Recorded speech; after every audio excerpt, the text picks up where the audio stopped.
Ready? Ready.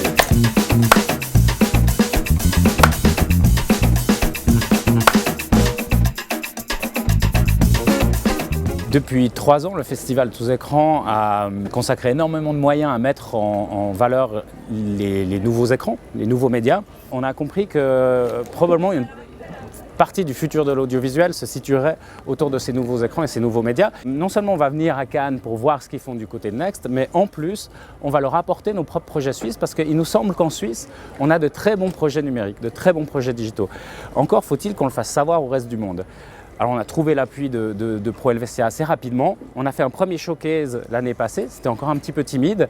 Et puis cette année, on a vraiment un événement assez majeur, assez massif, avec des projets qu'on a amenés de Suisse, et puis aussi un showcase et encore des modules de matchmaking, c'est-à-dire des rencontres entre les investisseurs et les porteurs de projets. Ça, on le fait avec Engagement Migros.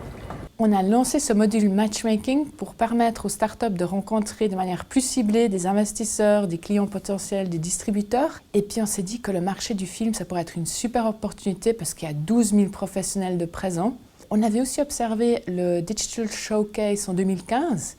Puis on avait vu que les startups suisses avaient eu beaucoup de succès.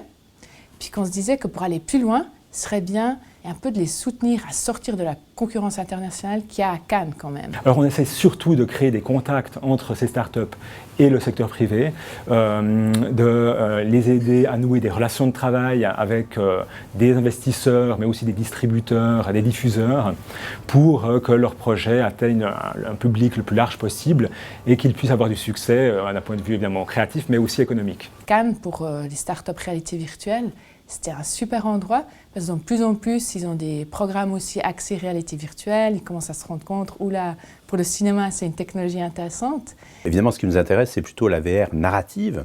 C'est pas tellement le jeu en VR. Donc, on va plutôt s'interroger sur comment est-ce que ces nouveaux contenus, ces nouveaux formats peuvent interagir avec le cinéma.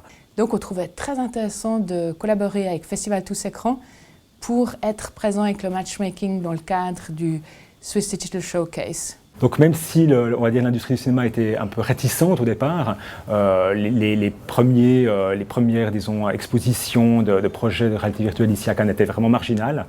Le festival lui laisse une place de plus en plus grande depuis 3 ans. Il y a un intérêt grandissant pour ce type de création. Pour nous, c'est très intéressant d'être à Cannes parce qu'on peut discuter avec des partenaires qui sont intéressés à travailler dans ce domaine-là, qui n'ont peut-être pas encore l'expertise, et réfléchir avec nous sur comment est-ce qu'on va construire ces nouvelles formes d'histoire, ces nouvelles interactions. Où l'idée, ce serait de pouvoir, par exemple, proposer des expériences particulières ou à côté, par exemple, d'un film, où on pourrait, par exemple, rencontrer, on va dire, les personnages principaux ou bien visiter l'univers d'un film ou ce genre de choses.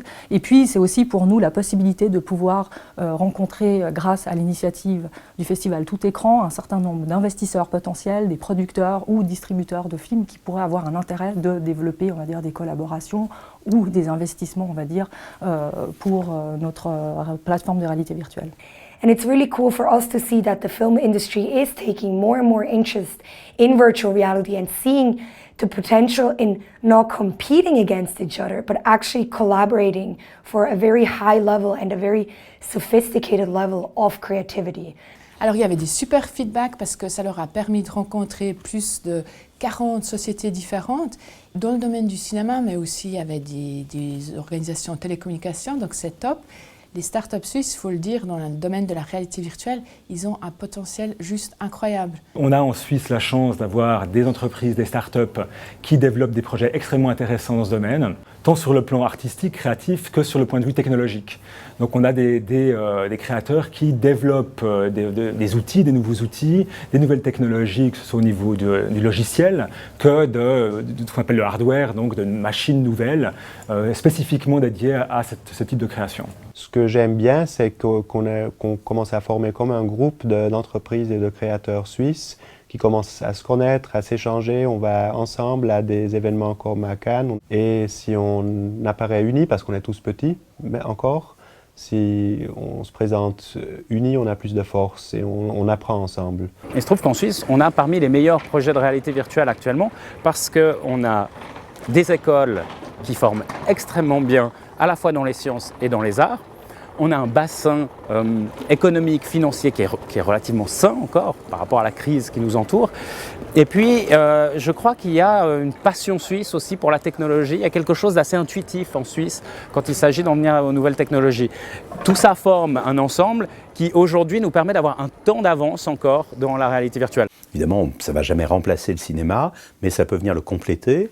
Ça peut venir le compléter dans les halls des cinémas, pourquoi pas. Ça peut être un complément marketing, avant ou après, ce qu'on appelle le transmédia. Et ça peut être aussi des contenus peut-être un peu plus longs que ce qui est le cas aujourd'hui. Je pense à certains documentaires, par exemple, comme ça, où on est en immersion, qui sont extrêmement émouvants, extrêmement forts. Donc voilà, donc il y a vraiment des choses très intéressantes à découvrir.